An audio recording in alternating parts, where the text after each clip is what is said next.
총리님, 제가 보기에 야당 의원님들이 얘기하시는 거는 나눠주기식의 기존의 경제 체계 속에서의 돈풀기 얘기고, 현재는 세계사적으로 문명사적인 전환기가 와 있습니다. 제조업을 기반으로 하고 수출을 기반으로 하는 것을 과거의 경제 또는 경성경제라고 한다면, 이제는 AI, 딥러닝, 4차 산업혁명, 첨단기술로 대변되는 새로운 연성경제가 오고 있습니다. 그리고 대내적으로는 이런 문명사적인 전환기이기 때문에 선진국 진입과 경제성장에 따른 인구위기가 다가오고 저출산 고령화라는 새로운 사회 변화가 오고 또 새로운 사회 발전의 동력을 발굴해야 되는 때입니다. 이 시점에 윤석열 대통령이 아주 어려운 경제 현실 속에서 출범을 했습니다.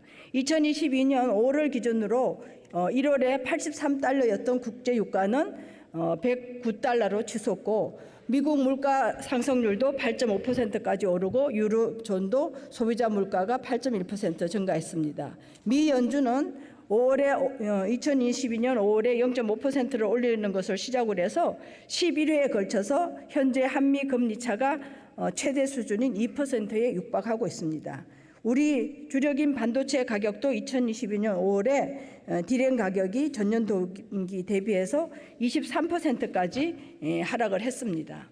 이 와중에 전 정권 동안에 뿌리내린 관치 국가주의, 과도한 규제, 세금 중독 경제 운용으로 인해서 잠재 성장률이 90년도에 8%가 2000년대에 5%로 내려가다가 2%까지 급전직하했습니다. 총리님이 보실 때 문재인 정부의 경제관에서 가장 문제인 것이 무엇이고, 그것을 극복하기 위한 윤석열 정부의 경제 기조는 무엇입니까? 저는 경제에 있어서는 제일 새 정부가 인수인계받은 정책 중에서 제일 문제는 우리의 재정 상황이라고 생각합니다. 20년 이후에 선진국 부채 비율은 축소됐어요. 그런데 우리는 계속 상승했습니다. 예를 들면 코로나 대응을 감안하더라도 정부 간의 부채 비율을 비교하는 D2라는 개념의 증가폭은 선진국은 2019년부터 2022년까지 6.2% 성장했습니다. 대한민국은 2019년 42.1%에서 2022년 54.3%로 12.2% 증가했습니다. 똑같은 코로나 위기를 겪었던 겁니다. 우리나라만 2배 가까이 선진국보다 채무가 늘었습니다. 2020년 코로나가 시작된 이후에 선진국의 부채 비율은 축소됐어요. 예를 들면 2020년부터 2022년까지 선진국의 GDP 대비 D2의 부채 비율은 6.6% 감소했습니다.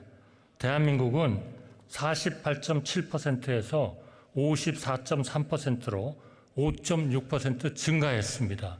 그러니까 코로나에 대한 극복을 감안하더라도 우리의 재정은 끊임없이 확대된 겁니다. 이런 확대를 감당할 수 있으면 어떤 정치인이, 어떤 정부가 마다하겠습니까? 이렇게 계속될 수가 없는 겁니다. 그게 우리 국제경제고 우리 국제경제로부터의 평가입니다. 우리가 만약에 계속 이렇게 부채를 전 정부에서 했던 것처럼 늘려왔다면 지금쯤은 아마 미국이 다운그레이드 됐듯이 우리의 신용 등급, 국가 신용 등급도 아마 내려갔을 겁니다. 이미 그런 경고가 계속 나와 있었습니다. 따라서 어떤 정부가 편한 길을 가지 않고 어려운 재정 긴축의 길을 가겠습니까? 그거는 우리 국가를 위하고 국민을 위하고 그리고 국제사회에 있어서의 대한민국의 지위를 지키고자 하는 것입니다. 어떤 정부도 잘못하려고 하지는 않았을 것입니다. 그러나 어느 정부의 정책을 평가할 때는 그 전 정부의 평가가 어땠는지는 당연히 평가하는 그 바탕 위에서 이루어져야 한다고 생각합니다. 그러한 평가를 하지 않고 우리가 이 모든 것은 다 잘 되어야 되는데 이렇게 됐습니다. 그렇게 할 수는 없는 것이죠. 이것은 명확하게 가장 큰 우리 경제에 있어서의 문제는 재정의 건전성을 지난 몇 년 동안에 현저히 약화시켰다는 겁니다.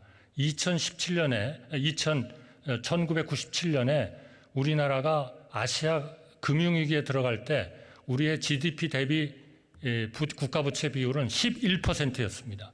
바로 그 11%의 건전한 재정이 있었기 때문에 우리가 169조의 자금을 동원해서 그러한 그 금융위기를 극복했습니다. 앞으로 우리나라의 통일 그리고 고령화 이러한 그 잠재 성장률의 저하 이런 것에 대해서 대비하기 위해서는 국가 경제 운영의 최보루에 있는 재정의 건전성이 없이는 아무것도 될 수가 없습니다. 따라서 우리 정부가 제출하고 있는 재정 준칙에 대한 입법에 대해서 정말 우리 정치권에서 또 우리 국회에서 정말 그 필요성을 인정해 주시고 조속히 이 법이 통과돼서 국제적인 신인도에 또 IMF도 강력하게 권고하고 있는 그 대책이 이루어지도록 꼭 좀 협조해 주시기 바랍니다. 네, 그런 재정 확대에 있어서 긍정적인 요인도 있었을 것이고 야당 의원님들께서 말씀하셨는데 그런 지나친 경제 재정 확대에 따라서 제일 피해 보는 계층 또 피해가 일어나는 부분은 어떤 부분입니까?